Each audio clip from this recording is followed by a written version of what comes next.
오늘 이 세 번째 주 새벽 기도회와 또 묵상에 동참하시는 우리 성도님들 주님의 이름으로 환영하고요.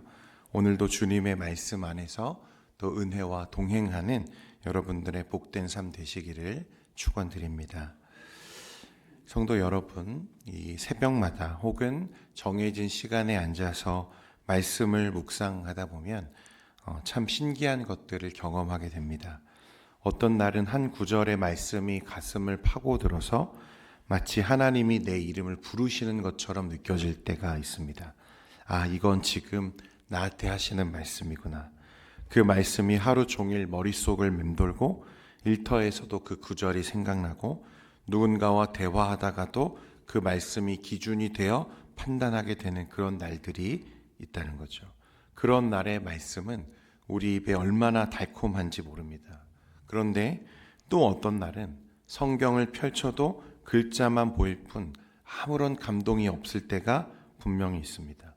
눈으로는 읽어가지만 마음은 멈춰 있고, 그래서 기도를 다시 시작해도 몇 마디 못하고 생각이 새어나가는 것들을 경험할 때가 있습니다. 대부분의 날들이 그렇죠. 어제의 걱정이 떠오르고 오늘 해야 할 일들이 밀려오는, 그래서 기도를 마쳤는데 내가 지금 뭐 한 거지 하고 싶은 허무한 마음이 남을 때가 있습니다. 그럴 때는 문득 이런 생각이 들어요. 내가 요즘 왜 이렇게 메말라 있을까? 왜 예전처럼 하나님의 말씀이 달게 느껴지지 않을까? 내가 신앙이 조금 떨어졌나? 믿음이 약해졌나? 처음 믿었을 때는 하루 종일 말씀만 읽어도 배가 고프지 않았던 것 같은데 이제는 한 장만 읽어도 피곤하고 집중이 되지 않는, 기도하던 자리에서도 설교를 듣는 중에도 은혜가 눈물로 터져 나오던 그때가 점점 아득하게 느껴지는 순간들이 있다는 것입니다. 그런데 가만히 되짚어 보면 말씀의 달콤함이 사라지는 때가 언제인가 보면 대부분 내 마음이 또 내 심령이 이미 다른 것으로 배가 충분히 불러 있을 때라는 것입니다. 아침부터 뉴스를 켜놓고 사람들의 이야기에 귀를 기울이고 손에는 스마트폰이 늘 붙어 있고 머릿속엔 내일 일정과 해야 할 문제들이 계속 스쳐가는 그런 상황들. 이 일은 어떻게 하지? 저 사람은 왜 그랬을까? 하루가 시작되기도 전에 우리의 마음과 생각이 이미 다른 것들로 가득 차 있을 때가 많다는 것입니다. 그러니 말씀을 펼쳐도 자리가 없는 거죠. 마음속 식탁이 이미 세상의 음식들로 가득 차 있는 것입니다. 걱정과 분주함, 비교와 또 그런 것들이 우리 영혼의 식욕을 빼앗아 간다는 거예요. 그래서 말씀을 읽어도 맛을 느끼지 못하는, 입맛 자체를 잃어버리는 상태가 되어 있는 것이 오늘 우리의 마음입니다. 그런 우리에게 하나님은 오늘 이렇게 말씀하십니다. 갓난 아기들처럼 순전하고 신령한 젖을 사모하라. 여러분, 주님의 말씀, 신령한 젖을 사모하는 여러분 되시기를 바랍니다. 여러분, 갓난 아기들이 젖을 빨 때 어떻게 빱니까? 사력을 다해서 빨죠. 그래서 우리가 흔히 하는 말이 젖 먹던 힘까지 다해야 된다, 이런 말들 자주 하는데 이건 틀린 말이 아닙니다. 아기들은 정말 사력을 다해서 엄마의 젖을 빱니다. 왜냐하면 젖을 찾는 것이 생존과 직결되기 때문에 그렇습니다. 생명을 다해서, 힘을 다해서 빠는 거죠.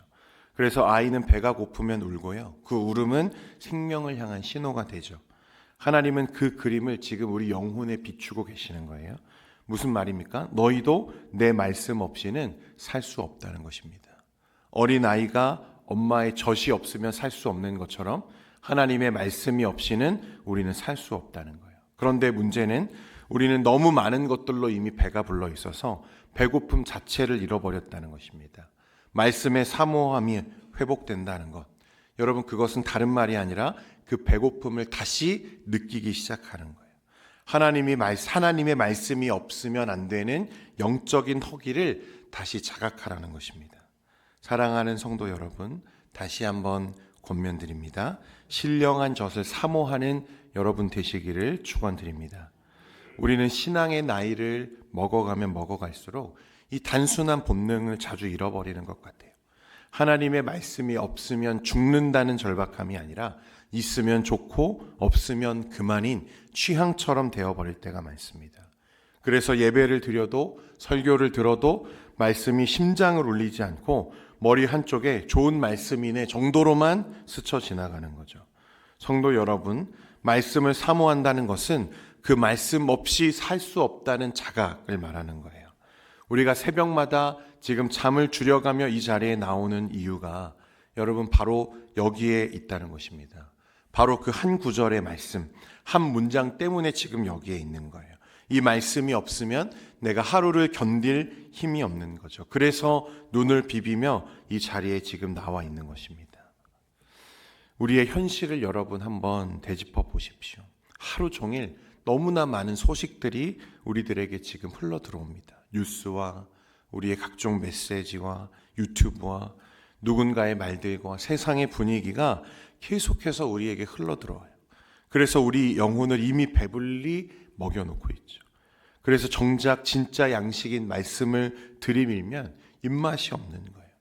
맛은 없는데 배부른 상태인 거죠.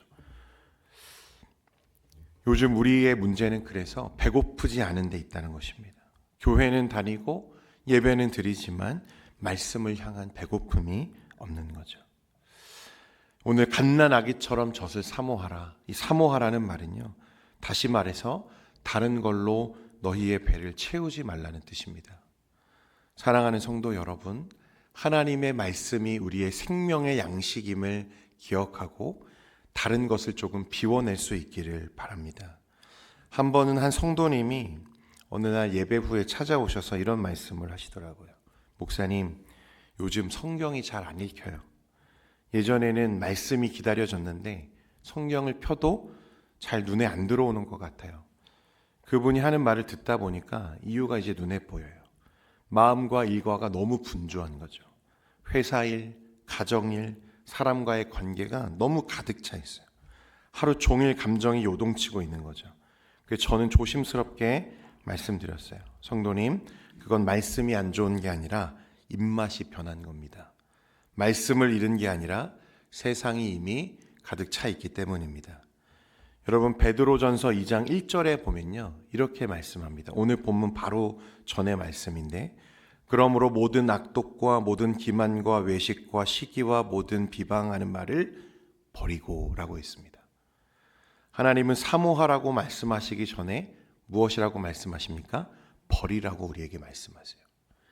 아무리 좋은 음식을 가져다 놔도요, 여러분 이미 배가 가득 차 있는 상태에서는 더 이상 먹을 수가 없는 거죠. 하나님의 말씀의 은혜를 가로막는 건 성경이 어려워서가 아니라 이미 내 배가 부르기 때문입니다. 그렇기 때문에 여러분, 우리는 우리의 일상에 있는 하나님의 말씀 외에 내 삶에 채워져 있는 것들을 조금 비워낼 필요가 있습니다. 맛을 잃게 하는 이 악독한 것들, 여러분 이 독소를 비워내라는 거예요. 성경은 말씀의 입맛을 잃게 하는 4가지 독소에서 우리에게 말하는데, 여러분 그것을 여러분의 일상에 놓고 한번 되짚어 보십시오. 우리는 하루에 얼마나 많은 말을 하고 있는지, 그 중에 얼마나 내가 다른 사람을 살리는 말을 지금 하고 있는지, 내가 얼마나 남의 이야기를 험담하듯 자주 하고 있는지, 내가 얼마나 비교하는 말을 많이 해왔는지, 언뜻 보면 아무렇지도 않은 대화 같지만 그 말 한마디 표정 하나에 모든 독소가 다 숨어 있는 거죠. 우리의 영혼을 잠식하고 말씀이 들어올 공간을 덮어버리는 독소들이 그런 것들입니다. 여러분, 그렇기 때문에 신앙을 쌓는 것보다 먼저는 비우는 게 먼저인 거예요. 집을 지으려면 먼저 털을 고르고 잡초를 뽑아야 하고, 새 옷을 입으려면 낡은 옷을 벗어야 하고, 말씀의 은혜도 마찬가지라는 거예요. 하나님의 말씀의 은혜를 내 안에 채우려면 내 안에 이미 가득 차 있는 악독한 것들을 비워낼 필요가 있다는 것입니다. 버려라. 그리고 사모하라. 오늘 하나님이 우리에게 주시는 말씀의 은혜입니다. 버림이 없는 사모함은 감정에 그치고, 사모함 없는 버림은 공허에 그치는 것입니다. 이 2가지가 함께 있을 때 여러분 말씀의 통로가, 말씀의 은혜가, 그 맛이 우리 안에 다시 회복될 줄 믿습니다. 그 말씀의 맛을 잃어버린 시대 속에서 다시 영혼의 배고픔을 느끼며 주님의 말씀 한 줄로 살아가는 우리 성도 여러분 되시기를 주님의 이름으로 축복합니다. 오늘 하루가 여러분의 말씀을 향한 간절함이 다시 살아나고 그와 함께 내 일상이 은혜로 채워지는 하루가 되시기를 주님의 이름으로 축복합니다.